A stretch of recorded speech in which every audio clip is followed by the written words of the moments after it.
Hello everyone, Anything Gaming, and today we are going to be going over the history of the Sega Playstation. Yes, you heard me right, the Sega Playstation. Sega and Sony both worked on the console together. So, without any more time wasted, let's get into this part of gaming history. It all started at the 1991 Consumer Electronics Show, where Sony had revealed officially that they were working on a CD-based add-on for the Nintendo SNES called the PlayStation.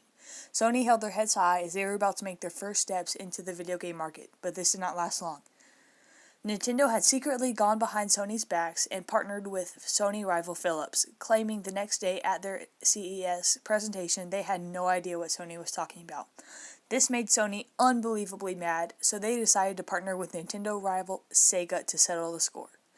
So, Sony of America CEO personally went to Sega of America CEO Tom Kalinske and said, "We really don't like Nintendo?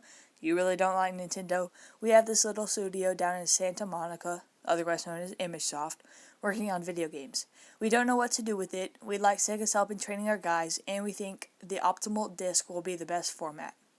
Kalinske agreed, and the proposed partnership to finance a small developer called Digital Pictures, who went on to create Sega Genesis games, 32X games, Sega CD games, and Saturn games, came to existence.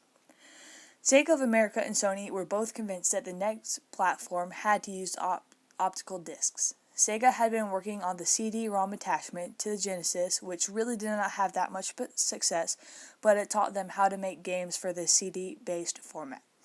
Sega had the Sony members and Sega's engineers in the United States come up with the specs for what the next optical-based hardware system would be, and with these specs, the Sony executives and Tom went to Japan to meet with Sony's executives.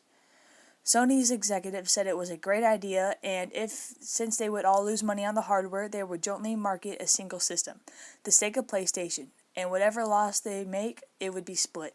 Sounds like it's going great, right? Well, here's where it all went wrong. Tom went back to America, and every board meeting he went to, and every executive he pitched these ideas to, vetoed them. Sony kept on trying to team up with Sega, but it never happened, and both companies went on to create new systems. Sony, the PlayStation, and Sega, the Saturn. The Saturn, which ultimately led to the downfall of the almighty Sega. Well, I hope you guys liked this video. Be sure to give it a thumbs up. Thanks for watching, and I hope I'll see you guys next week.